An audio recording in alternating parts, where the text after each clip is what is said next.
আজকের পরিবেশটা দেখুন কি সুন্দর, সকাল সকাল কুয়াশায় ভরা। এরকম পরিবেশ দেখতে কার না ভাল লাগে। তা আমাদের এখানে তো গ্রাম অঞ্চল না, কিন্তু গ্রাম অঞ্চলের পরিবেশটা আমার আর বেশি ভাল লাগে। কিন্তু এখানে তো আর ওরকম আমি পাথার পোথার দেখাতে পাচ্ছি না, তার জন্যে আর কিছু করার নেই। আমাদের এখানে যেরকম কুয়াশায় ভরা সেগুলাই দেখাচ্ছি। তাই যে সকাল সকাল ঘুমের থেকে উঠে আগে সকালের দৃশ্যটা দেখায় নিলাম, কি সুন্দর দৃশ্য ছিল। তা মানুষের গ্রাম অঞ্চলের দৃশ্যগুলো আরও সুন্দর থাকে, ভাল লাগে ওইসব দেখতে। তাই যে গুড মর্নিং বন্ধুরা, আশা করি সবাই ভালো আছো, আমিও ভালোই আছি। এই যে সকালবেলার থেকে শুরু হয়ে গেল গিয়া কাজ বাজ তো আধা আধি হয়ে গেছে।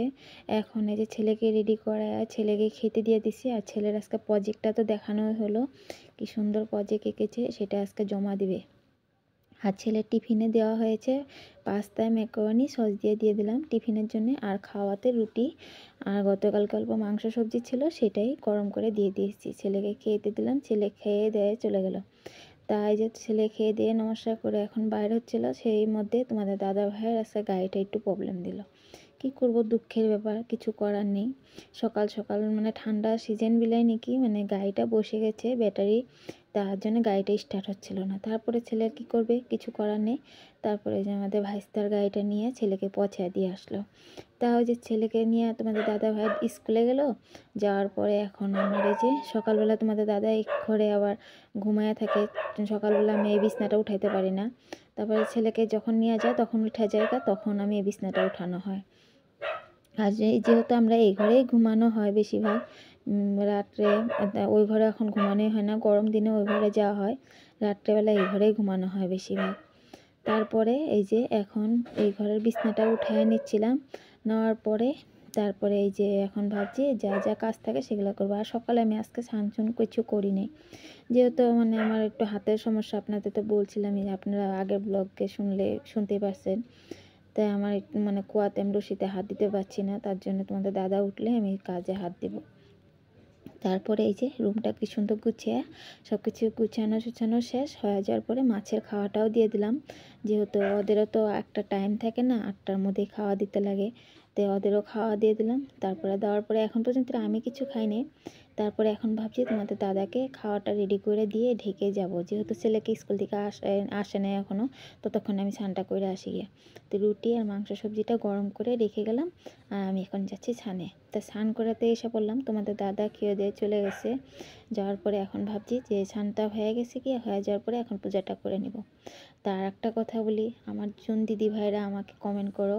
অবশ্যই আমি একটা কথা বলে দেই, যেহেতু আমি দেখো কমেন্ট বক্স তো রোজ দিন খুলি না, কেন কি যখন আমি কমেন্টগুলো যদি আমি কোনো রিপ্লাই দিতে না পারি, অবশ্যই তোমরা এটা নিয়ে কোনো খারাপ পাবেন না। যেহেতু কেন কি আমি সবসময় যখন আমি কমেন্ট বক্স খুলি সবেরই আমি রিপ্লাই দিব, মানে দেওয়ার চেষ্টা করব।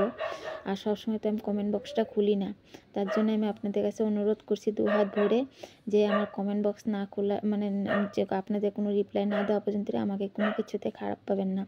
যখন আমি কমেন্ট বক্স খুলবো সবের কমেন্ট পাই, এত সুন্দর সুন্দর কমেন্ট করেন দিদি ভাইয়েরা, অবশ্যই আমার বহুত ভালো লাগে। আর আজকে সত্যি কথা বলবো, আপনারা এখন আমার পরিবারের মতন হয়ে গেছেন গিয়ে। আমি কি করি না করি সমস্তটাই আমি শেয়ার করি। তা আমিও আশা করব যে আমার পাশে আপনারা সব সময় এইভাবেই থাকুন, আমিও জানি আপনাদের এইভাবেই পাশে থাকতে পারি, এটাই আমি অনুরোধ চাই, আশা করি। কেন কি দেখুন দিদি ভাই দাদা বোন যারাই থাকো, অবশ্যই আমাকে এইভাবে সবসময় তোমরা সাপোর্ট করবে। আমি জানি আরও এগিয়ে যেতে পারি, সেটাই আমি সবচেয়ে কামনা করি সবার কাছে। আর একটা কথা, আমি সবার কমেন্ট বক্সে কিন্তু আমি যখনই খুলি তখনই কিন্তু আমি কমেন্টে রিপ্লাই দিই। তারপরে এই যে আমার এখন পূজা দেওয়া তো সমাপ্ত হয়ে গেল।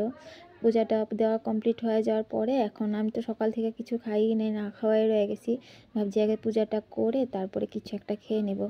আর যেহেতু এখন কিছু খাবো বলতে এদিক দিয়ে ভাইগনাটা বলছিলাম আমি একটু স্টার্ট করে দেখি মামার গাড়িটা স্টার্ট হয় নাকি। তা এরকম ঠাকুরের কৃপায় স্টার্ট হয়ে গেছে গিয়া। তা গাড়িটা আজকে তোমাদের দাদা ভাই আর নিতে পারে না, গাড়িটা ঘরে রেখে গেছিলো। ভাইগনাকে মানে বলছিল তুই স্টার্ট করতে থাকবি অল্প পর পর।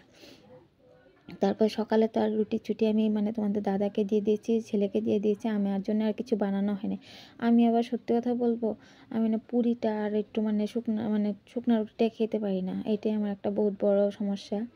হয়তো পুরি নাহলে মানে একটু তেল ঘুরে যদি মানে পরোটা টাইপের মতন বানায় তখন আমি খেতে পারি। একদিকে কিন্তু আমার গ্যাসের প্রবলেমও আছে, তা সত্ত্বেও কী করবো, যে মানুষে বলে না মুখে লোভ থাকলে কি না হয়, সেটাই হয়েছে বড় কথা। এই যে মুখ সামলাতে পারি না সেটা নিয়ে ভুগতে থাকি। কিন্তু তেলের মানে একটু তেলের মানে তেলটা একটু ঘুরাই দিলে রুটিতে খেতেও ভালো লাগে, দারুণ লাগে। কিন্তু গালি খাই এই তেলের জন্য, বহুত গালি খাই, মানে এত তেল কেন দিই, এত তেল দিয়ে কেন এসে করি, কিন্তু কি করব, পারি না। যত চেষ্টা করলেও পারবো না। আমাদের বাবাও কিন্তু আমাকে বহুত বকে তেল খাওয়া নিয়ে, কিছু করার নেই, অভ্যাস হয়ে গেছে গিয়া। তারপরে এই যে এখন রুটিটা এক এক করে বেলে নিচ্ছি, আর ভাবছি এক এক করে বেলে 3টা রুটি করব, কিন্তু 3টা রুটি তো আর খেতে পারবো না, 2টা রুটি খাবো আর একটা রুটি রেখে দেবো, যদি বিকালে ছেলে যদি দুধ দিয়ে খেতে চায় খেয়ে নেবে, একটু গরমে তাওয়াতে একটু ছেঁকে দেবো। তা ওই যে এখন আমিও ভেজে নিয়ে খাচ্ছিলাম, আর ভাবছিলাম যে এদিক দিয়ে গতকালকেরও ভিডিও করা আছে, সেটাও এডিট করি নাই, সেটাও ভাবছি এডিট করতে হবে। কিন্তু এদিক কোনো সময় এরকম হয়ে যায় বন্ধুরা, কি করব, যে আমি মানে এডিট করতে থাকি রাঁধতে থাকি, এডিট করতে থাকি রাঁধতে থাকি, মানে এত সমস্যা হয়ে যায়।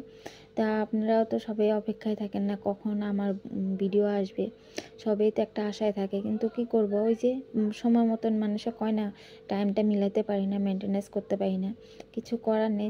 যতটুকু পারি চেষ্টা করি, আর যেভাবে আসছি সেভাবেই জানি চলে যেতে পারি, আপনাদের কাছে এটাই আশা করি। কেন কি আমি দেখো, আমি অত বড় লোক না, যেহেতু আমি যেটুকুই মানে যতখানি ভগবানের দিয়েছে আমাকে যথেষ্ট দিয়েছে। আর আমি চাই না মানে বেশি ইসে হইতে, যেরকম আসি মিডল ক্লাস সেরকমই থাকতে চাই। এক সময়তে আমি বলবো আপনাদের কাছে বহুত কিছু বলবো, সব যেহেতু আপনারা এখন আমার পরিবারের মতন হয়ে গেছেন গিয়া। আমি এক সময়তে বহুত কষ্ট করেছি, কিন্তু আজকে এই কষ্ট করে করে আজকে এতখানি আমি সফলতা পেয়েছি। আশা করি যেন আরও মানে পাই বা এগিয়ে যাই, সেটাই মানে আশা করব।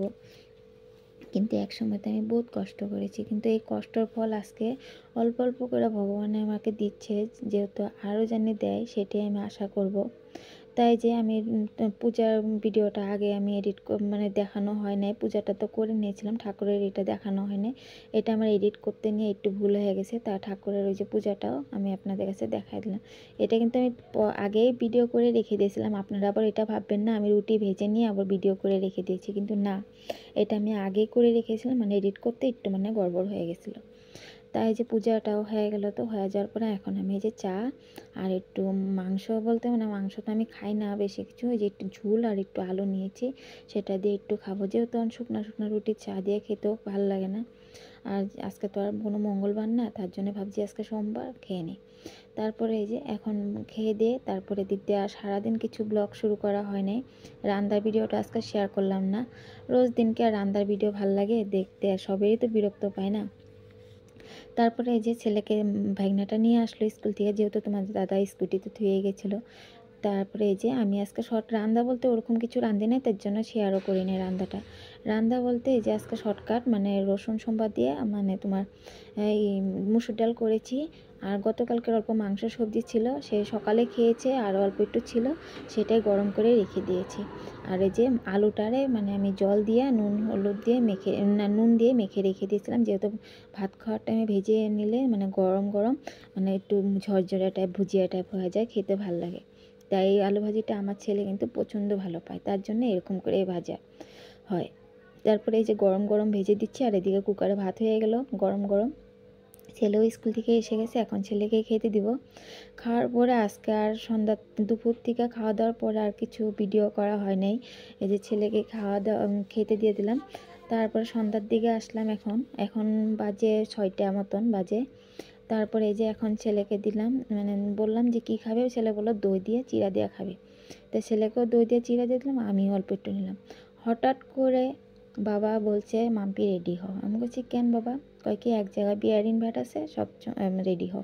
আমি বলছিলাম একবার যাব না, কিন্তু আমি না গেলে ছেলেও যাবে না, ছেলের বাবাও যাবে না, কিছু করার নেই, তার জন্য আবার রেডি হয়ে নিলাম।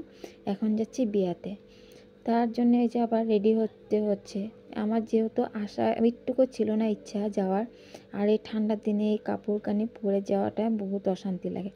তারপর এদিক দিয়ে শ্বশুরমশাই বারবার বলছে, না গেলেও খারাপ লাগে, আর যেহেতু বাবার বন্ধুর ছেলের বিয়া বলতে কথা, তার জন্য ভাবলাম না যাই। আর এদিক দিয়ে তোমাদের দাদা আর ছেলের ড্রেস বের করে রেখে দিয়েছি। তারপর আমি রেডি হচ্ছিলাম। তা রেডি হয়ে আমরা বিয়াতে অ্যাটেন্ড করলাম। বিয়াতে অ্যাটেন্ড করে এদিকে আমার এটা ভাসুরের ছেলে, আর যেটা আমার ছেলে তো চিনিনি আপনারা। তা ওরা দুজনে ব্লগ করতেছিল, সেটা নিয়ে আমরা মানে আমি দেখছিলাম, সেটাই করতেছিলাম যে না তোরা ঠিক আছে ভিডিও কর, আমি এখানে আছি। তা আমরা এখন এদিকে সব কিছুই করে মেয়ে বউকে গিফট সিফট দিয়ে এক জায়গায় বসে আছি। আর মেয়েটা দেখো কি সুন্দর না, বউটা যেহেতু এখন মেয়ে না বউ হয়ে গেছে, সুন্দর কিন্তু মানে বাচ্চা বাচ্চা মুখটা। তা এখন আমরা আর বেশিক্ষণ রই নাই, খাওয়া দাওয়া করে চলে আসছি। তাই যে আমরা এখন ওখান থেকে আসার পরে এখন বসে গেলাম খেতে। তাই আশা করি ভিডিওটা ভালো লাগলে অবশ্যই একটা লাইক কমেন্ট শেয়ার করে দিবেন। আর যারা যারা আমার নতুন বন্ধুরা ভিডিওটা দেখছেন অবশ্যই আমার এই চ্যানেলটাতে একটা সাবস্ক্রাইব করে দিবেন। আর যারা যারা আমার চ্যানেলটাতে সাবস্ক্রাইব করেছেন অসংখ্য ধন্যবাদ। ঠিক আছে বন্ধুরা, তাহলে আজকের মতন এইটুকুই, বাই, শুভরাত্রি, সবাই ভালো থাকবেন, সুস্থ থাকবেন।